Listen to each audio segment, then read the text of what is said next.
कहानी की शुरुआत होती है 1950 में, जहां एक कार फैक्ट्री के अंदर कुछ गाड़ियां तैयार की जा रही थी। लेकिन उनमें से एक लाल रंग की गाड़ी खास थी जिस पर एक मैकेनिक काम कर रहा था। जब वो इंजन चेक कर रहा था तो अचानक गाड़ी का हुड अपने आप बंद हो गया, जिससे उसका हाथ बुरी तरह जख्मी हो गया। उसे जल्द से जल्द डॉक्टर के पास ले जाया गया और उसके बाद एक और मैकेनिक गाड़ी चेक करने आया। जब वह गाड़ी के अंदर था तो उसकी सिगार की राख सीट पर गिर गई। खैर, फिर कई घंटे बीत गए और फैक्ट्री का काम खत्म हो गया। सब अपने अपने घर लौट रहे थे, पर जाते हुए सुपरवाइजर ने देखा कि लाल रंग की गाड़ी की लाइट अभी भी चालू थी। उसने जैसे ही गाड़ी खोली तो अंदर से सिगार वाले मैकेनिक की लाश बाहर गिरी। इस घटना को अब 28 साल बीत चुके थे। हम डेनिस नाम के एक स्टूडेंट को देखते हैं जो अपनी गाड़ी में अर्नी नाम के एक दूसरे लड़के के घर पहुंचा। अर्नी एकदम सीधा साधा पढ़ाकू लड़का था। डेनिस और अर्नी एक दूसरे से काफी अलग थे, पर फिर भी वह जल्द ही काफी अच्छे दोस्त बन गए। आज उनके स्कूल का पहला दिन था। स्कूल पहुंचकर उन्होंने अपने लॉकर से नई किताबें निकाली। तभी उनकी नजर ली नाम की एक नई लड़की पर पड़ी, जिसकी खूबसूरती ने स्कूल के सभी लड़कों को दीवाना कर दिया था। बाद में जब डेनिस और अर्नी घर लौट रहे थे तो अर्नी को अचानक एक घर के बाहर एक गाड़ी दिखाई दी, तो उसने डेनिस को तुरंत रुकने को कहा। उन्होंने जब पास जाकर देखा तो वो एक लाल रंग की क्लासिक कार थी। ये वही फैक्ट्री वाली कार थी जिसे हमने कहानी की शुरुआत में देखा था। पर अब इसकी हालत बिल्कुल खटारा हो चुकी चुकी थी, लेकिन अर्नी को इससे कोई फर्क नहीं पड़ा और वो उसी पल गाड़ी का दीवाना हो गया। तभी गाड़ी का मालिक जॉर्ज वहां आया और उसने कहा कि इस गाड़ी का नाम क्रिस्टीन है और यह उसके भाई की कार है, जिसकी कुछ हफ्तों पहले ही मौत हो गई। दरअसल जॉर्ज जल्द से जल्द इस गाड़ी से छुटकारा पाना चाहता था, इसीलिए वह इसे सिर्फ $50 में बेचने को तैयार हो गया। डेनिस ने अर्नी को सलाह दी कि इतनी खटारा गाड़ी पे पैसे क्यों लगा रहा है भाई, कोई दूसरी ले लियो। मगर अर्नी ने बिना सोचे समझे उसी वक्त गाड़ी खरीद ली। फिर शाम को जब वो घर लौटा तो उसके माँ बाप ने उसे गाड़ी खरीदने के बारे में बताया, जिस पर उसकी माँ ने उसे बहुत डांटा। लेकिन अर्नी ने उनकी एक नहीं सुनी, क्योंकि उसने ये गाड़ी अपने जमा किए हुए पैसों से खरीदी थी। पर फिर भी उसकी माँ कहने लगी कि ये गाड़ी इस घर में तो नहीं रहेगी। तो अर्नी डेनिस के साथ गाड़ी को लेकर एक गैराज में पहुंचा। वहां वो गैराज के मालिक विल से मिले, जो एक नंबर का खड़ूस बुढ़ा था। पर फिर भी उसने अर्नी को यहां अपनी गाड़ी रखने की इजाजत दे दी। रास्ते में डेनिस ने अर्नी से पूछा कि उसने क्रिस्टीन जैसे ऐसी घटिया और खटारा गाड़ी क्यों खरीदी। इस पर अर्नी ने कहा कि उसने ये गाड़ी नहीं चुनी, इस गाड़ी ने उसे चुना है। अगले दिन डेनिस लंच के दौरान अर्नी का इंतजार कर रहा था। काफी देर तक जब अर्नी नहीं आया तो वो उसे ढूंढने निकला। तब उसने देखा कि बड़ी नाम का एक बदमाश लड़का अर्नी को परेशान कर रहा था। डेनिस ने बीच में आने की कोशिश की तो बड़ी ने लंच जमीन पर फेंक दिया और अर्नी को उस पर गिरा दिया। इससे बेचारे अर्नी का चश्मा गिर गया तो बड़ी ने उसे अपने पैरों तले कुचलकर तोड़ डाला। इसके बाद बड़ी अर्नी की हालत पर हंसने लगा। पर तभी डेनिस ने मौका देखकर बड़ी पर हमला बोल दिया। पर तभी बड़ी की गैंग ने डेनिस को घेर लिया। खैर, जल्द ही एक टीचर ने वहां आकर लड़ाई रुकवा। तब अर्नी ने उन्हें बताया कि बड़ी ने उसे चाकू से धमकाया है। तब टीचर ने उसे अपनी जेब खाली करने को कहा तो उसकी जेब से वही चाकू निकला। आखिरकार टीचर ने बड़ी और उसके चेलों को ऑफिस में भेज दिया, जिसके बाद बड़ी को स्कूल से ही निकाल दिया गया। इसी तरह कई हफ्ते बीत गए और अर्नी दिन रात मेहनत करके गाड़ी ठीक ठीक करने में जुटा हुआ था। इसके बाद गैराज के मालिक ने अर्नी को गैराज में मदद करने की नौकरी पर ही रख लिया और बदले में अर्नी अपनी गाड़ी के लिए कुछ पुर्जे इकट्ठा कर सकता है। अर्नी ने इसके लिए हां कर दी और फिर दिल लगाकर गाड़ी ठीक करने में जुट गया। मगर उसे इस बात का एहसास ही नहीं हुआ कि कब उसे गाड़ी ठीक करते करते क्रिस्टीन से हद से ज्यादा लगाव हो गया। फिर शाम को डेनिस अर्नी से मिलने गया, क्योंकि वह काफी दिन से मिले नहीं थे। लेकिन उसने देखा कि अर्नी पहले से बहुत ज्यादा बदल चुका था। वो बिना चश्मे के स्टाइलिश कपड़े पहनकर राउडी की तरह चल रहा था। वह ज्यादा देर डेनिस से बात करने के लिए भी नहीं रुका और गैराज में काम करने चला गया। उसकी मां ने उसे रोकने की कोशिश की, पर आर्नी उन्हें नजरअंदाज करके चला गया। फिर उसकी मां ने डेनिस से कहा कि वह आर्नी और उसकी नई गाड़ी की वजह से काफी परेशान है, क्योंकि उन्हें पता चला था कि गाड़ी के पिछले मालिक की गाड़ी के अंदर ही दम घुटने से मौत हो गई थी। यह सुनकर डेनिस जॉर्ज से मिलने पहुंचा तो जॉर्ज ने उसे अपने भाई की कहानी सुनाई। उसने बताया कि जब उसके भाई ने क्रिस्टीन को खरीदा था तो वह पूरी तरह उसका दीवाना हो गया था। इसी गाड़ी में उसकी पत्नी और बेटी ने भी अपनी जान गंवाई थी। और फिर उसके भाई की मौत के बाद यह गाड़ी ना जाने कैसे खुद ब खुदा से गैराज में गाड़ी देखने पहुंचा। उसने गाड़ी खोलने की कोशिश की, पर जैसे ही उसने हैंडल खींचा तो रेडियो अपने आप शुरू हो गया और डेनिस उसी समय डरकर भाग निकला। फिर अगली सुबह डेनिस स्कूल स्टेडियम में था, क्योंकि आज उनका फुटबॉल मैच था। डेनिस एक खास गोल मारने के बारे में सोच रहा था कि अचानक उसने अर्नी को वहां आते देखा। उसकी गाड़ी क्रिस्टीन एकदम टिप टॉप हो गई थी, जिसे देखकर बड़ी और उसके दोस्त भी हैरान रह गए। उधर लीव ही गाड़ी से बाहर आई और उसने सबके सामने आर्नी को चूम लिया। यह देखकर डेनिस को थोड़ा गुस्सा आया और मुकाबले से उसका थोड़ा ध्यान भी हट गया।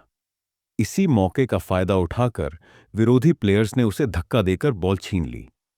इस धक्के से डेनिस इतनी जोर से जमीन पर गिरा कि वह तुरंत ही बेहोश हो गया और उसे बहुत गहरी चोट भी आई।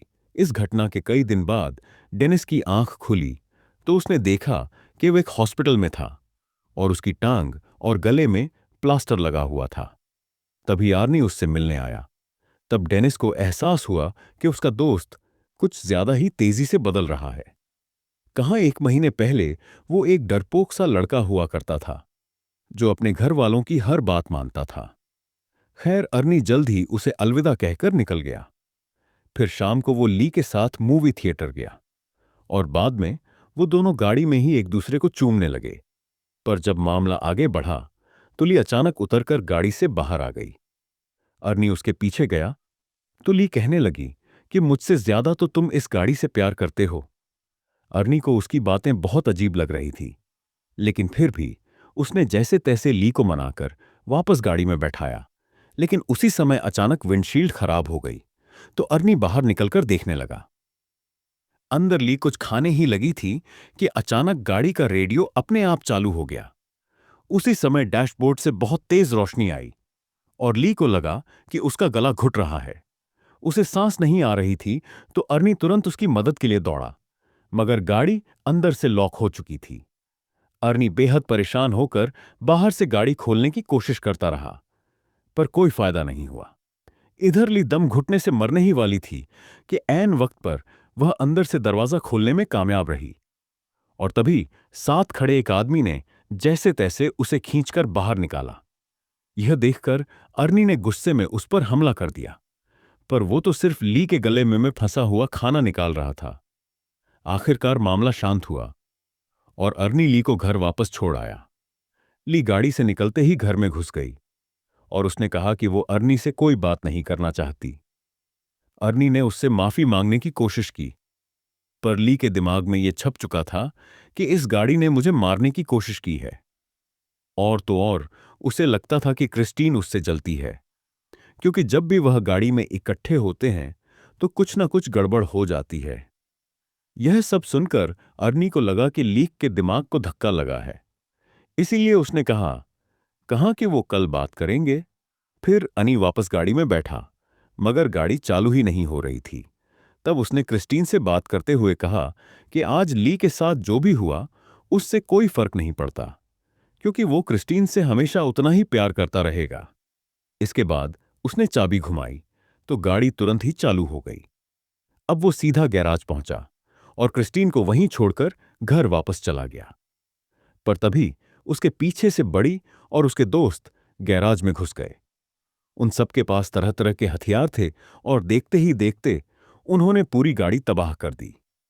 फिर अगले दिन अर्नी ने ली को जैसे तैसे मनाई लिया और फिर वह दोनों गैराज में आए ताकि अर्नी गाड़ी से अपना वॉलेट निकाल सके, मगर जैसे ही वो अंदर गए तो क्रिस्टीन को तहस नहस देखकर अर्नी को बहुत बड़ा धक्का लगा। ली ने हैरान होकर पूछा कि यह किसने किया, मगर अर्नी अचानक बिना बात के उस पर चिल्ला पड़ा और उसने ली को दूर चले जाने को कहा। बाद में अर्नी ने अपने माँ बाप को इस बारे में बताया तो उन्होंने अर्नी को शांत करते हुए कहा कि वो उसे नई गाड़ी दिलवा देंगे। पर इससे अर्नी को और ज्यादा गुस्सा आ गया, क्योंकि वह जानता था कि ली की तरह उसके माँ बाप को भी क्रिस्टीन से नफरत है। और तो और उसने क्रिस्टीन की इस हालत का जिम्मेदार भी अपने माँ बाप को ही ठहराया, क्योंकि अगर वह उसे गाड़ी घर पर रखने की इजाजत दे देते तो आज वह सही सलामत होती। फिर वह उन्हें और भी बुरा भला कहकर अपने कमरे में जाने लगा। पर उसके पिता ने उसे पीछे से पकड़कर अपनी मां से माफी मांगने को कहा, मगर अर्नी और भी बुरा भला बोलता ही जा रहा था तो उसके पिता ने उस पर हाथ उठा दिया। लेकिन अर्नी ने भी वापस हमला किया और चुपचाप घर से बाहर आ गया। वह सीधा क्रिस्टीन के पास पहुंचा और एक बार फिर से एक एक पुर्जा जोड़कर उसे ठीक करने का फैसला किया। मगर उसने अब जो देखा, उसके पैरों तले जमीन ही खिसक गई। उसने देखा कि मानो जादू से गाड़ी अपने आप ही ठीक हो रही थी। तब आर्नी ने खुश होकर गाड़ी से पूछा कि वह क्या क्या कर सकती है। अब गाड़ी ने कुछ ही पलों में खुद को ठीक करके पहले जैसा कर लिया। खैर, फिर आधी रात को हम मची नाम की एक लड़डड़ को देखते हैं, जो बड़ी का साथी गुंडा था। वह सड़क के बीचों बीच एक ट्रक को रोककर उसे लूट रहा था। तभी अचानक उसे दूर से गाड़ी के इंजन की आवाज सुनाई दी। उसने थोड़ी पास जाकर देखा तो पता चला कि यह तो क्रिस्टीन थी, जो एकदम नई होकर उसके सामने आकर खड़ी हो गई थी। उसे लगा कि अर्नी गाड़ी में ही होगा, तो वह समझ गया कि अर्नी को पता चल गया है। पर अचानक गाड़ी की हेडलाइट जली और वह तेज से मूछी की ओर बढ़ने लगी। मूछी उसी पल अपनी जान बचाकर भागा और सड़क के साथ मौजूद गली में छुप गया। उसे लगा कि अब तो गाड़ी उसका पीछा छोड़ देगी, मगर जल्द ही क्रिस्टीन दोबारा से उसके पीछे पड़ गई। अब मूछी भागकर एक पुराने वेयर हाउस में घुस गया, लेकिन क्रिस्टीन ने उसका पीछा नहीं छोड़ा। आखिरकार मूछी एक जगह फंस गया, जहां क्रिस्टीन ने उसे घेर लिया और अब उसके पास भागने का कोई रास्ता नहीं था। मूछी ने अपना चाकू निकालकर अर्नी को धमकी दी, पर क्रिस्टीन जबरदस्ती अंदर घुस गई और मूछी को बेरहमी से कुचल दिया। फिर अगली सुबह अर्नी डेनिस से मिलने गया और उसे मूछी की मौत के बारे में बताया। यह सुनकर डेनिस को बहुत हैरानी हुई।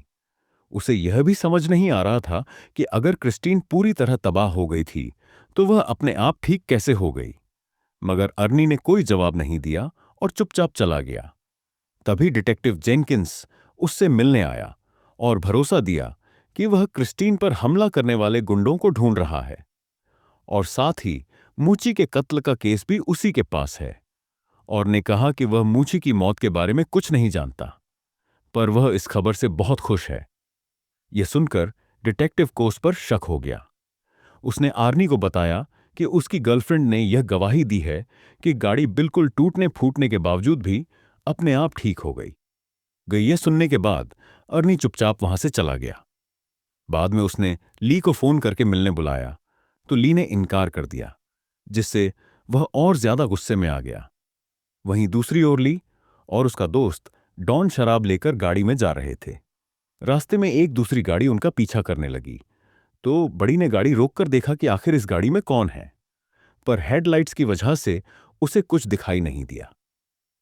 फिर उसने अपनी गाड़ी रिवर्स की तो दूसरी गाड़ी भी वैसे ही रिवर्स होने लगी, और तब यह खुलासा होता है कि वह गाड़ी कोई और नहीं बल्कि क्रिस्टीन ही थी। अब बड्डी ने गुस्से में आकर गाड़ी भगाई और सीधा एक गैस स्टेशन पर जाकर ही रुका, जहां उसका दोस्त रिची काम करता था। फिर उसने बाहर आकर एक लोहे का सरिया उठाया और अपना पीछा करने वाले आदमी को सबक सिखाने के लिए तैयार हो गया। लेकिन तभी क्रिस्टीन बहुत तेज रफ्तार में आई और सीधा बड़ी की गाड़ी से जा टकराई, जिससे उसकी गाड़ी का बहुत नुकसान हुआ। बड़ी को लगा कि अर्नी गाड़ी के अंदर ही है, तो उसने अर्नी को बाहर निकलने को कहा, पर क्रिस्टीन एक बार फिर तेजी से बड़ी की गाड़ी से जा टकराई और सीधा उसे वर्कशॉप में घुसा दिया। डॉन गाड़ी में बैठा था तो क्रिस्टीन ने उसे भी बड़ी की गाड़ी के साथ ही कुचल दिया। उसी समय बड़ी की गाड़ी से पेट्रोल लीक होने लगा और अचानक उसमें आग लग गई। कुछ ही लों में पूरे गैराज में जबरदस्त धमाका हो गया और रिची भी इसी आग में झुलसकर मारा गया। यह देखते ही बड़ी अपनी जान बचाकर भागा, पर क्रिस्टीन जलते हुए फिर से उसका पीछा करने लगी। आखिरकार उसने बड़ी को भी कुचल दिया और वो वहीं जलकर राख हो गया। कुछ समय बाद गैराज में विल को किसी गाड़ी के आने की आवाज सुनाई दी। उसने देखा कि क्रिस्टीन धुएं से लिपटी हुई थी। उसे काफी हैरानी हुई, क्योंकि अर्नी तो कोई दूसरी गाड़ी ठीक करने गया हुआ था। अब वो अपनी बंदूक लेकर देखने गया कि क्रिस्टीन के अंदर आखिर बैठा कौन है। उसने दरवाजा खोलने की कोशिश की, पर वह बहुत ज्यादा गर्म थी और इसीलिए उसने कपड़े की मदद से दरवाजा खोला। जब उसने देखा कि गाड़ी तो एकदम खाली थी, तो उसे कुछ भी समझ नहीं आया। फिर वह खुद गाड़ी में बैठ गया, पर अब उसे इस गलती का नुकसान भुगतना होगा, क्योंकि क्रिस्टीन आज कोई गवाह जिंदा नहीं छोड़ने वाली थी। अचानक उसने दरवाजा अंदर से बंद कर दिया और फिर उसने विल की सीट को डैशबोर्ड में घुसा कर बेरहमी से मार डाला। फिर अगली सुबह जब अर्नी गैराज पहुंचा, तो उसने देखा कि वहां कई सारी पुलिस कार्स मौजूद थी। वहां वो डिटेक्टिव जंकिन से मिला तो पता चला कि क्रिस्टीन में गैराज के मालिक विल की लाश मिली है। इस पर अर्नी कहने लगा कि वह नहीं जानता यह सब कैसे हुआ, पर उसका दिल जानता था कि इसके पीछे क्रिस्टीन का ही हाथ है, क्योंकि वह एक बार फिर से चमचमाती हुई अपनी जगह पर खड़ी थी। उधर डेनिस हॉस्पिटल से घर लौटा तो ली ने उसे फोन करके कहा कि वह उससे मिलना चाहती है। ली ने कहा कि उसे लगता है कि क्रिस्टीन ने अर्नी को अपने शश में कर लिया है और अब वह क्रिस्टीन की दीवानगी में पागल होकर कुछ भी उलझलूल हरकतें कर रहा है। डेनिस ने कहा कि उसे यकीन है कि अर्नी खुद से कोई गलत काम नहीं कर सकता, लेकिन अगर क्रिस्टीन ने उसके दिमाग पर कब्जा कर लिया है तो उसे खत्म करना बहुत जरूरी है। इसके बाद ली अपने घर लौट आई, पर कुछ ही पलों में अर्नी क्रिस्टीन में बैठकर वहां आ पहुंचा। उसने डेनिस को ड्राइव पर चलने को कहा तो डेनिस नीचे आ गया। अर्नी एक बार फिर से बहुत अजीब बर्ताव कर रहा था। अचानक वह बहुत तेज रफ्तार में गाड़ी चलाने लगा और फिर उसने स्टीयरिंग व्हील भी छोड़ दिया। यह देखकर डेनिस काफी ज्यादा घबरा गया और उसने कहा कि क्रिस्टीन उसके कंट्रोल में नहीं है। पर अर्नी ने अजीबोगरीब तरीके से कहा कि उसके और क्रिस्टीन के बीच में कोई नहीं आ सकता। उसे क्रिस्टीन पर पूरा भरोसा था और अपना पॉइंट प्रूव करने के लिए अर्नी कार को फुल स्पीड में दूसरी लेन में घुसा देता है। सामने से आ रही गाड़ी से उनकी टक्कर होते होते बची। अपने दोस्त को पागलपन की कगार पर देखकर अगले दिन डेनिस ने क्रिस्टीन के बोनट पर एक नोट गोद दिया, जिसमें उसने अर्नी को शाम को गैराज में मिलने के लिए बुलाया। शाम को डेनिस और ली वर्कशॉप में उसका इंतजार कर रहे थे, लेकिन अर्नी नहीं आया, तो वो दोनों पास खड़े एक एक्सकवेटर में बैठकर उसे वर्कशॉप के अंदर ले आए। उन्होंने तय किया कि ली ऑफिस में रहेगी और अर्नी के वहां जाते ही गेट को बंद कर लेगी, और इसी मौके का फायदा उठाकर ली बुलडोजर से क्रिस्टीन को तबाह कर देगा।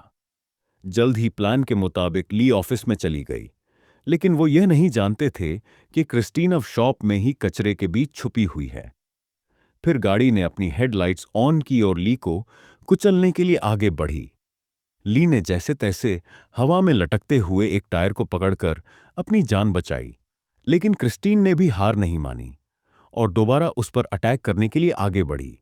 तभी डेनिस एक्सकवेटर का पंजा उसके सामने ले आया ताकि ली को कोई नुकसान ना पहुंचे। इसके बाद क्रिस्टीन पीछे हटकर वर्कशॉप के दूसरे किनारे पर चली गई, जबकि डेनिस एक्सकवेटर को उल्टी तरफ ले गया। अब दोनों गाड़ियां एक दूसरे के आमने सामने आ गईं और पता चला कि क्रिस्टीन अब अकेली नहीं चल रही, बल्कि अर्नी उसकी मदद कर रहा है। अब वह पूरी तरह से गाड़ी के वश में था। अचानक गाड़ी ने अपनी हेडलाइट्स ऑन की और कुछ ही सेकंडों में खुद को पूरी तरह ठीक कर लिया। और तो और एक्सकवेटर ने भी काम करना बंद कर दिया था, जिसके बाद डेनिस उसे दोबारा स्टार्ट करने की कोशिश में लग गया। इसी दौरान गाड़ी ऑफिस की तरफ ली को हमेशा के लिए खत्म करने के लिए दौड़ पड़ी। वो सब कुछ तोड़ती हुई ली की ओर बढ़ी, लेकिन उस जबरदस्त टक्कर की वजह से अर्नी विंडशील्ड तोड़ता हुआ बाहर जा गिरा। ली उसे देखने के लिए आगे बढ़ी पर अर्नी ने अचानक उछलकर उसे डरा दिया। बदकिस्मती से उसके शरीर में विंडशील्ड के शीशे का एक बड़ा टुकड़ा घुस गया था। अर्नी ने अपने अंतिम लम्हों में अपनी प्यारी गाड़ी को छूने की कोशिश की, लेकिन चोटों से हारकर क्रिस्टीन के सामने ही दम तोड़ दिया। ली तुरंत वहां से भागी, लेकिन क्रिस्टीन ने बदला लेने के लिए तुरंत रिवर्स गियर लगाकर उसे कुचलने की कोशिश की। लेकिन ऐन वक्त पर ली तो बच निकली और गाड़ी एक पिल्लर से टकराकर उसमें अटक गई। उधर डेनिस इस मौके का फायदा उठाते हुए एक्सकवेटर को दोबारा चालू करके क्रिस्टीन की तरफ बढ़ने लगा। उसने गाड़ी में जबरदस्त टक्कर दे मारी, लेकिन गाड़ी अब भी उसका सामना करते हुए बचने की कोशिश कर रही थी। क्रिस्टीन दोबारा से ली की तरफ बढ़ी, लेकिन डेनिस ने एक्सकवेटर के पंजे से उसे पीछे से कुचल दिया। इस हमले से उस पागल गाड़ी की ताकत थोड़ी कम हो गई। ली जल्दी से एक्सकवेटर में डेनिस के पास पहुंची, लेकिन उधर क्रिस्टीन फिर से एक्टिवेट होकर खुद को ठीक करने में लग गई थी और इस बुरी शक्ति को हमेशा के लिए खत्म करने के लिए डेनिस ने बुलडोजर स्टार्ट करके क्रिस्टीन को पूरी तरह कुचल दिया। वह अभी भी बचने की कोशिश कर रही थी, लेकिन इस बार वह पूरी तरह तबाह हो गई।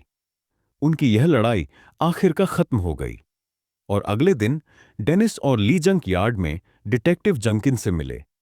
वहां उन्होंने देखा कि क्रिस्टीन पूरी तरह से एक कबाड़ में बदल चुकी थी।